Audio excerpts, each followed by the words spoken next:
Hi friends, please subscribe to Amravati Media and press the bell icon for more latest updates.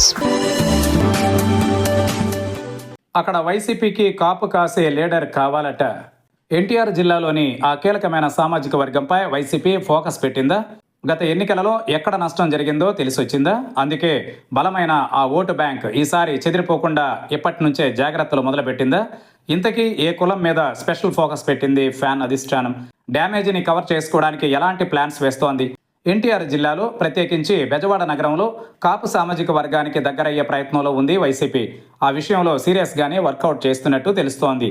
ఇక్కడ కాపుల ఓట్లు ఎక్కువగా జనసేనకు, తర్వాత పొత్తు పెట్టుకున్న కూటమి పార్టీలకు పడుతున్నట్టు గుర్తించిందట ఫ్యాన్ అధిష్టానం. గత ఎన్నికల ఫలితాలు ఇదే విషయం చెప్పాయని అంటున్నారు.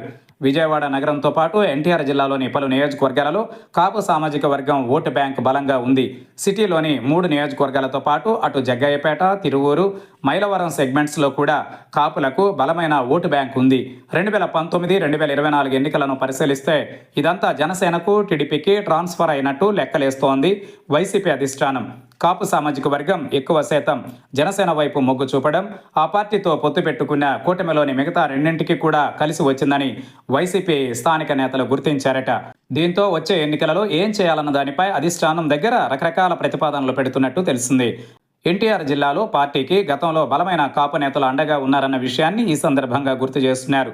2014 ఎన్నికలలో జగ్గయ్యపేట నుంచి సామినేని ఉదయభానుకి, విజయవాడ తూర్పు నుంచి వంగవీటి రాధాకృష్ణకు వైసీపీ అధిష్టానం టికెట్లు ఇచ్చింది. ఆ ఎన్నికలలో ఇద్దరు ఓడిపోయినా టికెట్ల కేటాయింపుతో ఆ సామాజిక వర్గానికి దగ్గరగా ఉన్నామన్న సందేశం కాపుల్లోకి వెళ్ళిందని నమ్ముతున్నారు.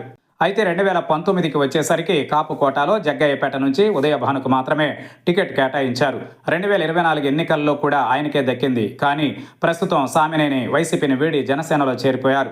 దీంతో వచ్చే ఎన్నికలలో కాపు సామాజిక వర్గానికి టికెట్ ఎక్కడ కేటాయించాలన్న అంశంపై వైసీపీలో చర్చ జరుగుతోందట. స్థానిక నాయకత్వం మాత్రం విజయవాడ నగరంలో ఒక టికెట్ కాపులకు ఇవ్వాలన్న విషయాన్ని పదే పదే అధిష్టానం దృష్టికి తీసుకువెళ్తున్నట్లు తెలుస్తోంది. కాపు సామాజిక వర్గానికి పార్టీ దగ్గర అవ్వాల్సిన అవసరాన్ని నొక్కి చెబుతున్నారట లోకల్ లీడర్స్. విజయవాడ సిటీలో ఒక సీట్ ఇస్తే మొత్తం 3 నియోజకవర్గాలలో కాపు ఓటు బ్యాంక్ వైసీపీ వైపు మళ్లుతుందని విశ్లేషిస్తున్నారు. ఇదే సమయంలో అధిష్టానం కూడా నగరంలో కాపు సామాజిక వర్గం నుంచి బలమైన నేత ఎవరున్నారన్న అంశంపై దృష్టి పెట్టడంతో పాటు గతంలో తమతో పనిచేసి బయటికి వెళ్లి తిరిగి వచ్చేందుకు సిద్ధంగా ఉన్నవాళ్లు ఎవరంటూ ఆరా తీస్తున్నట్టు సమాచారం.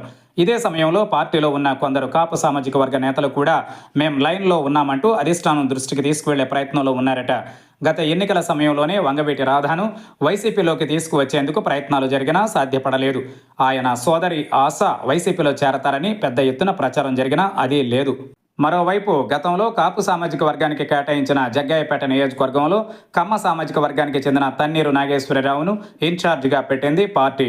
ఈ పరిస్థితులలో మొత్తం జిల్లాలో కాపు సామాజిక వర్గానికి వైసీపీ దగ్గర కావాలంటే విజయవాడ నగరంలో లేదా జిల్లాలో ఒక సీటును కేటాయించి తీరాల్సిందేనని అంటున్నారు.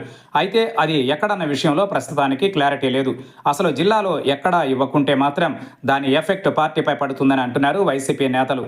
కూటమి నుంచి కాపు ఓట్లను వైసీపీకి మళ్లించడానికి టికెట్ కేటాయింపు ఒక్కటే మార్గమని అంటున్నారు పార్టీ లీడర్స్.